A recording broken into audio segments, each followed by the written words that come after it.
இஃப்தாருக்கு நம்ம போன ஸ்பாட் தான் பார்த்தீங்கன்னா கப்பித்தான் மஸ்ஜித். இது எங்கே இருக்குன்னா மலேசியாவில் பிணைங்கில் இருக்குது.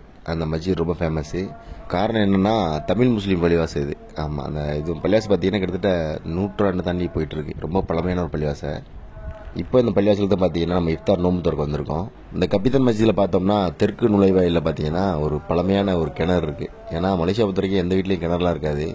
இந்த மாதிரி பழமையான பள்ளிவாசல்லாம் நம்ம பார்க்க முடியும். இங்கே பாருங்கள், பார்த்தீங்கன்னா நல்லா தெரியும் உங்களுக்கு. தண்ணி வந்து ரொம்ப கிட்டவே இருக்குது நமக்கு. இப்போ நமக்கு வந்து நோம்பு இருக்க டைம் ஆயிடுச்சு. நமக்கு முதல்ல வந்து நம்ம பேரிச்சம்பழத்தை சாப்பிட்டுக்கலாம்.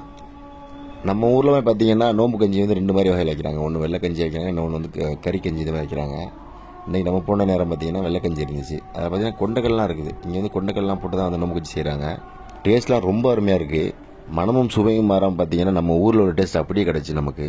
அடுத்த ட்ரிங்க்ஸ் பார்த்தோம்னா சீரா பைஸ்ன்னு சொல்லுவாங்க. இது வந்து ரோஸ் மில்க் எசன்ஸ் செய்கிறது. இது அடுத்து பார்த்தீங்கன்னா போப்பியான்னு சொல்லுவாங்க. இது வந்து நம்ம ஊர் சமோசாவோட ரெசிபி மாதிரி தான். ஆனால் வந்து பார்த்தீங்கன்னா இது வந்து சுருளை மடிச்சு வச்சுருப்பாங்க. இங்கேயும் சமோசாலாம் சாதாரணமாக கிடைக்கும் நமக்கு. ஆனால் இந்த போப்பியா வந்து அதோட ரெசிபி உள்ளே வந்து பார்த்தீங்கன்னா சமோசாவோட டேஸ்ட்டாக இருக்குது.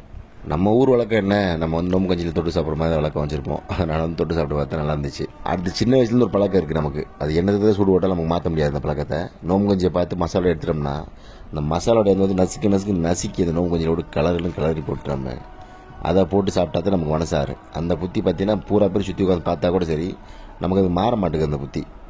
அந்த மாதிரி சாப்பிட்றப்ப ஒரு சுவை இருக்குது பாருங்களேன். அந்த சுவையை அடிச்சிக்கவே முடியாது. எவ்வளோ பேர் நம்மளை வந்து பார்த்து என்னடா இப்படி சாப்பிட்றா அப்படின்னு நினச்சா கூட அந்த சுவைக்கு ஈடாகாது நமக்கு. அடுத்து ஒன்று வச்சாங்க பாருங்கள். இது ஒரு கூவேன்னு சொல்லுவாங்க. கூவேன்னா இந்த மாதிரி பலகாரம் அந்த மாதிரி உள்ளது போல். இது வந்து ஜெல்லியில் செஞ்சுருந்தாங்க, சாக்லேட்லாம் போட்டு. சும்மா அல்டிமேட்டாக இருந்துச்சு சாப்பிட்றதுக்கு. வாங்க முக்கியமான கட்டத்தை திறந்து பார்க்கலாம். நம்ம என்னென்னு திறந்து பார்த்த உடனே பார்த்தீங்கன்னா ஒரு ஷாக்கு தான். நல்ல வேலைடா அப்படின்னு சொல்லிட்டு.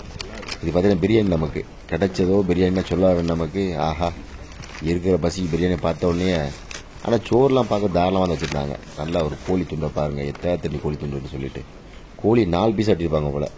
மனசெல்லாம் நிறைஞ்சு வச்சு நமக்கு இந்த பிரியாணியை பார்த்த உடனே. மலேசியாவில் பார்த்தீங்கன்னா நோம்பு வரைக்கும் வந்து நம்ம எந்த பிள்ளையாசில் போனாலும் சரி, 30 நோம்புக்குமே சரி, நோம்பு வரைக்கும் வந்து நமக்கு வந்து சோறு கிடைக்கும். அதனால் பார்த்தீங்கன்னா மலேசியா நோம்பு இருக்க பள்ளியாசல் கண்டிப்பாக போகலாம். நம்ம சோறு முக்கியம்ல.